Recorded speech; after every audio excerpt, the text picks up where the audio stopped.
নমস্কার, awareness with দাসিতে আপনাদেরকে স্বাগত জানাই। মমতা ব্যানার্জি ভেবে রেখেছিল যে আমাকে পশ্চিমবঙ্গ থেকে কেউ উৎখাত করতে পারবে না। প্রথমে তো সে ভালোবাসার খাতিরে বা প্রচুর জনপ্রিয়তার জন্য যে সিপিএম এর মতন একটা বটবৃক্ষকে উপরে ফেলে দিয়েছিল এবং যে সততার একটা প্রতীক হিসাবে যে পরিচিত ছিল, সেই হিসাবে জনগণ ঢালাও আশীর্বাদ বলুন ভোট দিয়ে তাকে 2011 সালে নিয়ে এসেছিল। তারপরে যে ক্ষমতার একটা লালসা পিপাসা বা ক্ষমতাকে যেভাবে উপভোগ করেছেন, সেখান থেকে আর বেরোতে চায়নি।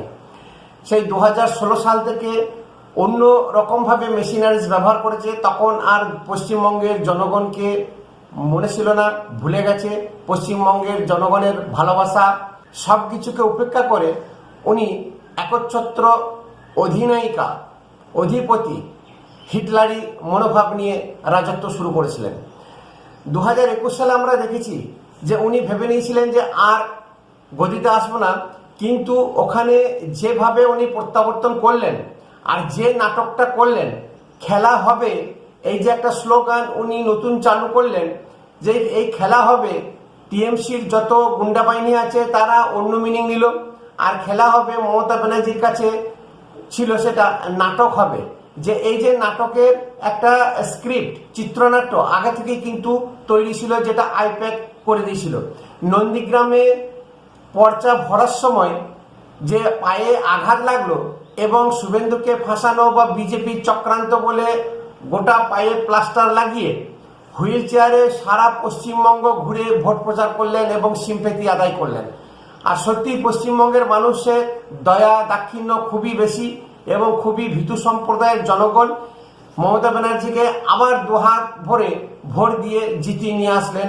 কিন্তু যে কারণে মমতা ব্যানার্জির একটা ভীতির সঞ্চার হয়েছিল এবং টিএমসি পার্টি লাগাম ছাড়া একটা কাজ কারবার, যত নেতা নেত্রী আছে পঞ্চায়েত লেভেল থেকে একদম এমএলএ এমপি পর্যন্ত যেভাবে দুর্নীতিগ্রস্ত হয়ে পড়েছিল, ইডি সিবিআই এর যে তদন্ত চলাকালীন প্রচুর ধরপাকড় হচ্ছিল, উনি বুঝে গেছিলেন যে হয়তো 2021 আর ক্ষমতায় আসতে পারবেন না। তাই কিন্তু এই নাটক শুরু করেছিলেন, খেলা হবে।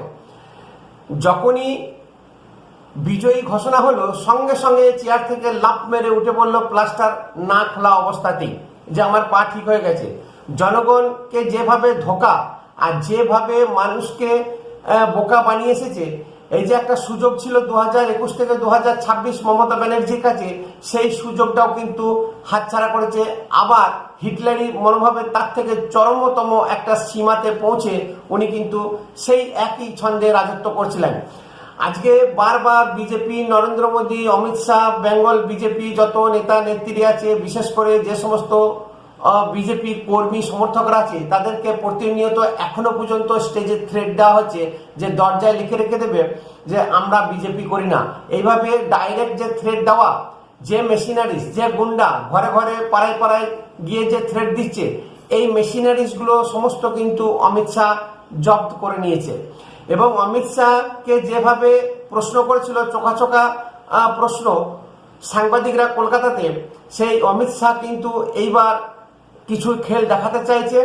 যে বারবার প্রশ্ন হচ্ছে যে এত সিবিআই, ইডি, এনআইএ ইনভেস্টিগেশন করার পরও কেন ভাইপো ঘুরে বেড়াচ্ছে বাইরে, জেলে কেন যাবে না, বা সুপ্রিম লিডার কেন এখনো জেলে যাবে না। এই যে একটা সেটিং গল্প বারবার ছড়িয়ে দিচ্ছিল বিরোধী পক্ষ, সিপিএম, কংগ্রেস সবাই মিলে, সেই সেটিং তত্ত্বকে উড়িয়ে দিতে চাইছে অমিত শাহ। এবং কন্টিনিউ ইডি, সিবিআই, এনআইকে যেভাবে কাজে লাগিয়েছে, টিএমসির যত ভোটিং মেশিনারিজ আছে, আইপ্যাক নাম্বার 1, এবং যত গুন্ডা মাওয়ালি যাদেরকে দিয়ে ভোট বৈতরণী পার হয়, বিশেষ করে দুপুর 1টার পর থেকে দুপুর 3:30, 4টে পর্যন্ত যে মৃত ভোটারদের ভোট বা ছাপ্পা ভোট করে থাকে, সেই সমস্ত মেশিনারিজ কিন্তু অমিত শাহ জব্দ করে নিয়েছে। ইসিআই এমনভাবে নেমেছে আর এমন কঠোর সিদ্ধান্ত নিয়েছে, এটা রাষ্ট্রপতি শাসনের প্যারালালি একটা শাসন চলছে।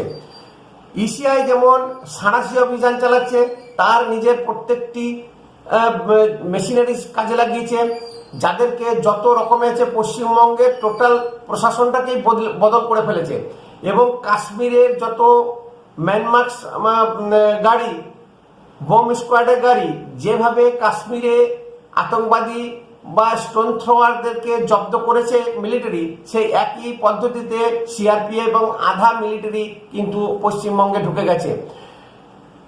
দেন এন্ড দেন সিআরপিএফ এর অ্যাকশন যত ভাইরাল হচ্ছে, যত থ্রেট দিচ্ছে যে সমস্ত দাদারা, তাদেরকে ধরে ধোলাই এবং জেলে ঢোকাচ্ছে, থানাতে ডিটেনশন করে দেওয়া হচ্ছে।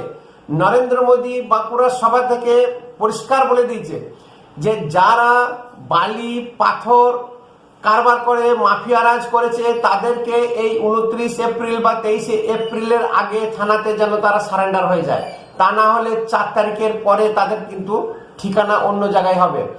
মমতা ব্যানার্জি যেভাবে থ্রেট দিচ্ছে বিজেপিদেরকে, ঠিক সেইভাবে অমিত শাহ এবং নরেন্দ্র মোদীও কিন্তু পিছু হটছে না, তারাও কিন্তু কন্টিনিউ থ্রেট দিচ্ছে। এই যে থ্রেট দেওয়া, ইসিআই এর ধরপাকড়, সিআরপিএফ এর হেলিকপ্টার শট মার, সব দেখেই ভোটের আগেই যেন একটা টিএমসির মধ্যে থমথমে ভাব। আর কোনো দাদা, কোনো দিদি বা কারো এরকম আর ভাইরাল ভিডিও দেখা যাচ্ছে না, বা থ্রেট দিচ্ছে বা এরকম মারধর করেছে সেরকম কোনো কিন্তু খবর নেই। আজকে যদি এত টাইট সিকিউরিটি না থাকতো, ইসিআই বা গণেশ কুমার যদি এরকম এত শক্তভাবে দমন না করতো, তাহলে এই 2026-এ আমার মনে হয় আজকে 150 স্বর্গবাসী হয়ে যেত। সেরকমই তারা একটা প্ল্যান করে রেখে দিয়েছিল। এবং আইপ্যাক যে প্রতিনিয়ত টিএমসি কে সাপোর্ট করছে, টিএমসির হয়ে কাজ করছে, সে তো টিএমসির হয়েই কাজ করবে, তার কারণ এবং আইপ্যাকের যে ব্যবসা, তার সঙ্গে কয়লা লেনদেন বা অন্যান্য যত ব্যবসা, তার সঙ্গে কোনো সম্পর্ক নাই, যার জন্য ইডি কিন্তু আইপ্যাককে টাইট দিচ্ছে এবং আইপ্যাকের যত অফিস আছে সেখানে রেড হচ্ছে। গতকালকে একটা ভিডিও ভাইরাল, আইপ্যাক কলকাতা থেকে অফিস বন্ধ করে দিচ্ছে 20 দিনের জন্য, মানে 11 মে তারা নোটিশ জারি করবে। তাহলে যে এই যে বন্ধ করে দিচ্ছে নোটিশ, এটা হয়তো দুরকম জিনিস হতে পারে।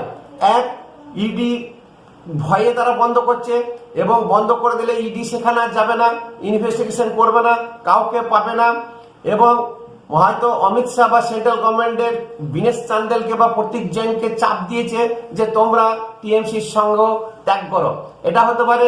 আবার এটাও একটা হতে পারে যে আইপ্যাক নতুন একটা ফন্দি এঁটেছে, নতুন একটা পরিকল্পনা করেছে যে অফিস বন্ধ করে দাও এবং ছড়িয়ে ছিটিয়ে তোমরা কাজ করো।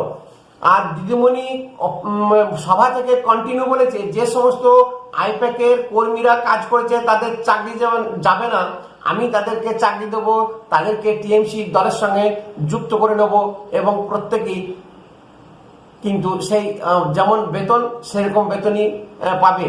তাহলে এখানে দুটো জিনিস উঠে আসছে, আইপ্যাক কন্টিনিউ যেভাবে কাজ করছিল ওইভাবে কাজ না করে টিএমসি দলের সঙ্গে ঢুকে যে সমস্ত কর্মীরা যে ডেটা কালেকশন করেছিল বা যেভাবে ওরা এগিয়ে যাচ্ছিল, ঠিক সেই একই পদ্ধতিতে টিএমসির সঙ্গে যুক্ত হয়ে কাজ করবে। এখন যাই হোক, এই যে টিএমসির যে একটা ভয় ঢুকে গেছে, টিএমসির যত গুন্স বা গুন্ডা দাদা আছে তাদের মধ্যে ভয় ঢুকে গেছে, আর আইপ্যাকে যেভাবে উঠে পড়ে লেগেছে, যতই মেশিনারিজ লাগাক, আইপ্যাকের সেই কর্মীরা যে দমে কাজ করছিল সেই দমে কিন্তু আর কাজ করতে পারবে না। এই যে চতুর্দিকে একটা ঘিরে ফেলা, সঙ্গে আবার মমতার যে প্রস্তাবক মিরাজ শাহ, দেবাশিস কুমার, যে মমতার যত ঘনিষ্ঠ আছে, কালীঘাটের যে প্রাক্তন ওসি শান্তনু সিংহ বিশ্বাস, প্রত্যেকেই কিন্তু ইডি হেফাজতে নিচে, তাদের তদন্ত চলছে। একজন চতুর্দিকে একটা এমন পরিস্থিতি সৃষ্টি করেছে যে টিএমসি দলটাকেই ভেন্টিলেশনে পাঠিয়ে দিয়েছে। আর কোনো নাটক চলবে না, আর খেলা হবে না, আর সেরকম কোনো ফন্দি ফিকির দিদিমণি কিন্তু আর দেখাতে পারবে না। পা ভেঙেছিল, এইবারে হয়তো অন্য কিছু প্ল্যানিং ছিল, কিন্তু তার আগে থেকেই সেটা ভাইরাল হয়ে গেছে যে কিছু একটা এরকম নাটকবাজি করতে চলেছে মমতা ব্যানার্জি। তা সেই নাটক করার মতন আর কোনো জায়গায় নেই, আর যদি জায়গা থাকেও মানুষ তাকে ছুঁড়ে ফেলে দেবে।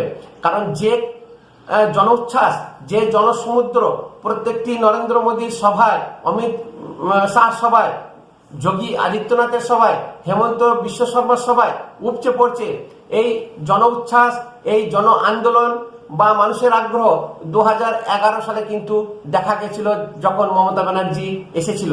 ঠিক একই কায়দায় এখন কিন্তু বিজেপির প্রত্যেকটি জায়গাতে এরকম জনসমর্থন দেখা যাচ্ছে। তো অতএব কোনো ফন্দি ফিকির, কোনো রকমের আর বাজি বুঝি খেলা হবে এসব আর চলবে না। মানুষ বুঝে গেছে এবং টিএমসি দলটাকে এখন থেকেই যে ভেন্টিলেশনে পাঠিয়ে দেওয়া হয়েছে, ভোট এখনো শুরুই হলো না, এখনো ভোট শুরু হতে 3 দিন বাকি ফার্স্ট পেজে, তার আগেই যেন টিএমসি দলের একটা মৃতপ্রায় অবস্থা এবং একটা সন্নাটা যাকে বলে, ঠিক সেই সন্নাটা বা নিঝুম অবস্থায় পড়ে গেছে। আর কোনো কাজ চলবে না, যতই হম্বিতম্বি করুক আর যতই গাজোয়ারি করুক, টিএমসি টোটালি ফিনিশড। নমস্কার, ভিডিও ভালো লাগলে শেয়ার করবেন, একটা কমেন্ট অবশ্যই করবেন, সাবস্ক্রাইব করে চ্যানেলটিকে উৎসাহ প্রদান করবেন।